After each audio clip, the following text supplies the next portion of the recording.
Most people endure fate, few ever embrace it. Endurance is survival, embrace is sovereignty. The Stoic doesn't grit his teeth through circumstance, he opens his arm to it. He doesn't ask the storms to pass, he invites it to dance.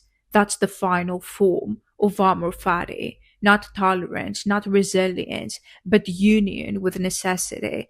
To the Stoic, what happens to you also happens for you and eventually through you. Every discipline begins with restraint. You learn to endure before you can embrace. The novice practices patience. They hold still when pain comes. The adept goes further. They welcome the pain as teacher. Seneca wrote, "A good man is not afraid of God's trials. He loves them." That sentence marks the graduation point from the student who endures fate to the sage who assists it. The Pythagoreans saw harmony as alignment of opposites. The Stoics extended that geometry to existence itself. They said the universe is a body, and we are its cells. A cell that fights the organism destroys itself. A cell that harmonizes strengthens the whole. To accept fate is to return to proportion, to play your note in the cosmic song.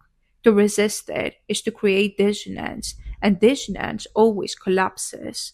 That's why the Stoic accepts not because he must, but because he understands the math of existence. When Marcus Aurelius wrote, "Live according to nature," he didn't mean forests and rivers, he meant structure. Nature to the Stoic was rational order. To live according to it meant to align with the logic behind events, even when you dislike them. That's why Marcus Aurelius never cursed betrayal, plague, or loss. He treated them as logical extensions of the same system that gave him life. He understood that to reject part of the whole is to reject the whole itself, so he embraced all of it. Epictetus compared fate to a wheel. Each spoke turns through light and shadow, gain and loss. To cry when the wheel turns is to misunderstand rotation. To stay centered while turning is to live in ratio. He taught his students to picture the world as a machine, precise, merciless, perfect. You can't control the machine, but you can control how smoothly you move within it. The smoother you move, the less you suffer friction. That's the Stoic secret. Suffering isn't caused by fate, it's caused by resistance. Endurance says, "I will not break." Embrace says, "Break me, and I will use it." The first posture defends, the second cooperates, the first exhausts, the second energizes. When you endure, you survive, but when you embrace, you evolve. Seneca called this the difference between the good man and the wise man. The good man stands firm against the storm. The wise man sails with it. The Stoics saw themselves not as victims of a divine plan, but as its willing participants.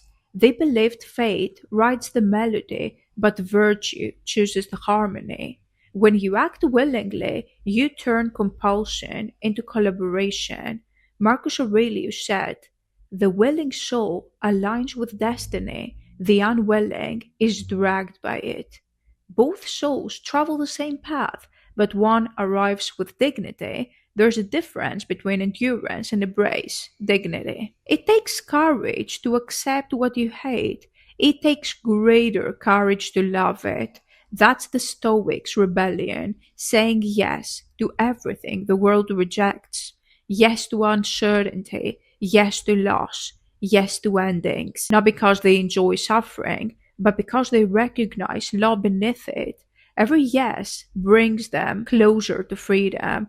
Every why me tighter to illusion.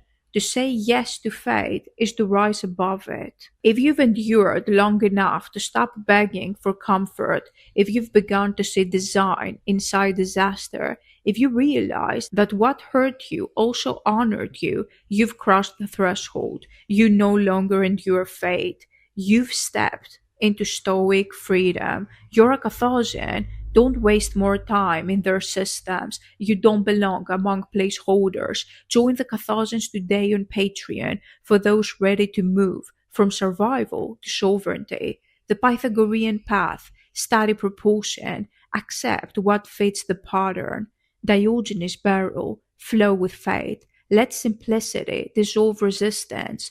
The Aurelius Council, lead by cooperation, turn every blow into blueprint. The world drags the unwilling. It carries the willing. Join the Catholics today on Patreon and reclaim your suppressed power as a leader. The Stoic doesn't kneel before fate, he walks beside it. To endure fate is to survive beneath it. To embrace fate is to collaborate with it, to become its conscious extension. That was the secret the Stoics inherited from the Pythagoreans. The world is not against you, it is in you, expressed in wider form. Once you realize that, resistance becomes absurd. The Stoics saw existence as a single organism. They called it logos, the rational principle shaking all things. It breathes through planets and people alike. Every event, no matter how cruel, arises from that same order. You are not trapped inside it, you are the part of it that can understand. When you think, you echo the mind of the cosmos. When you act in virtue, you extend its architecture through will. That's why Marcus Aurelius wrote, "What injuries the hive injures the bee." He wasn't preaching morality, he was describing physics. To align with fate is to align with the architecture itself. The Stoic refused the illusion of separation. They didn't pray for rescue, they practiced participation. Epictetus taught, remember, you're an actor in a play, or whatever kind the playwright chooses. To him, life was theater. You can't rewrite the script, but you can perform your part with excellence.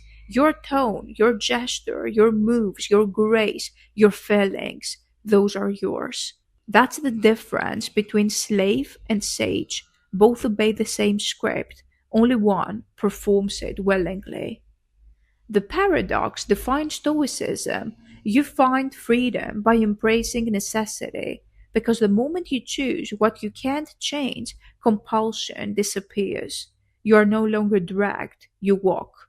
The same chain that enslaved you becomes leash of your own choosing. That shift of will, acceptance turned active, that's spiritual mechanics. It transforms victimhood into leadership. Seneca called this the highest obedience, agreement with divine reason. To fight fate is to live exhausted. To love it is to live invincible. The Stoics believed that thought and reality reflect each other. Distorted perception creates distorted experience. Harmony within produces harmony without. That's why they purified the mind before addressing circumstance. They didn't beg the world to be fair, they calibrated themselves until fairness appeared. Epictetus told his students, seek not for events to happen as you wish, but wish them to happen as they do. That single adjustment turns life from chaos to choreography. It's not submission, it's synchronization. For the Stoics, God and the law were interchangeable words, not a deity watching from above, but a principle of ratio operating within. Fire burns, water flows, character decides. Everything obeys law, including suffering. That's why they could love misfortune. They saw even pain as law expressed through contrast. Without shadow, light is invisible. By understanding that structure, they no longer cursed outcomes. They studied them like mathematicians study pattern. The wise man doesn't ask, why me? He asks, what is this showing me about law? The Stoics sought harmony not by surrender, but by contribution. They didn't hide from destiny, they assisted it. Every obstacle became chance to refine their craft of cooperation. Seneca said, the fate guides the willing, but drag the unwilling. The line is ancient, but its engineering is timeless. The same rope that binds the resisting becomes the path for the aligned. To cooperate with fate is to redirect force rather than fight it. Modern minds panic because they mistake control for security. The Stoic reversed it. Security arises when control ends. They distinguished between what depends on us, thought, decision, action, and what doesn't, outcome, opinion, weather, death. They placed mastery entirely in the first domain. Everything else they welcomed as theater. They didn't shrink from uncertainty. They embraced it as the arena where virtue proves itself. That clarity freed them from emotional slavery. Once you know what belongs to you, fate can touch nothing essential. The Catholic inherits this discipline as a method of creation. When systems fail, when plans collapse, they don't spiral, they pivot. They treat every derailment as divine collaboration, life editing them into precision. They don't fight redirection, they refine it. They understand that resistance consumes energy meant for design, so they build through failure the way the Stoic built through fate. That calm isn't apathy, it's calculation, it's efficiency, it's catharsis. The Stoic knew peace not as stillness, but as synchronization. When you act in harmony with what is, you stop clashing with time. Your will and world rotate together. That's the secret of serenity, not escape, but equation. Peace is not the absence of motion, it's the absence of friction.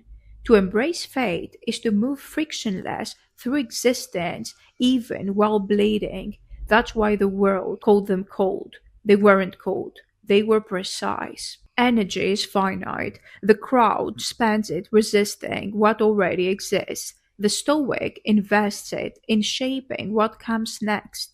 They conserved by cutting reaction, multiply by refining focus, compound by acting proportionally. That's why a single hour of a disciplined mind outweighs a lifetime of emotional chaos.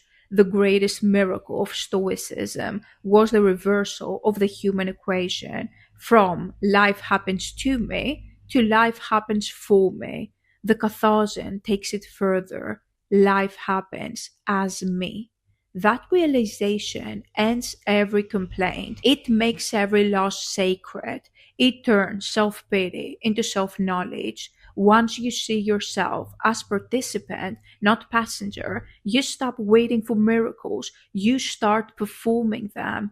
Both the Stoic and the Carthusian serve the same God, proportion. They see symmetry where others see suffering. To them, fate is mathematics in motion, always balanced, even when brutal. They don't complain, they build. When you finally embrace fate, you remove its fangs. Nothing can threaten what you already love. Nothing can break that cooperates with pressure. That's why the Stoics appeared superhuman. They weren't gods, they were people who stopped fighting law. They allowed necessity to move through them until their will and world were one motion. That's the Carthusian goal, union with cause, so complete that resistance dissolves. If you've stopped panicking at redirection, if you've begun turning problems into designs, if you've realized fate isn't an enemy but an engineer, then you've crossed the final line. You no longer endure life. You sculpt it, you create. You no longer pray for mercy, you act in proportion. You're a Carthusian leader. You've become a Stoic in mastery, a Carthusian in motion. Don't waste more time in their systems. You don't belong among placeholders. Join the Carthusians today on Patreon for those who choose embrace over endurance. The Pythagorean path. Observe pattern. Harmony hides in what resists you. Diogenes' barrel, laugh at misfortune, play with inevitability. The Aurelius counsel, govern calmly, align your will so completely that chaos becomes choreography. To endure fate is survival, to embrace it is transformation. To expand through it is catharsis. Join the catharsis today on Patreon and become the leader you were always meant to be.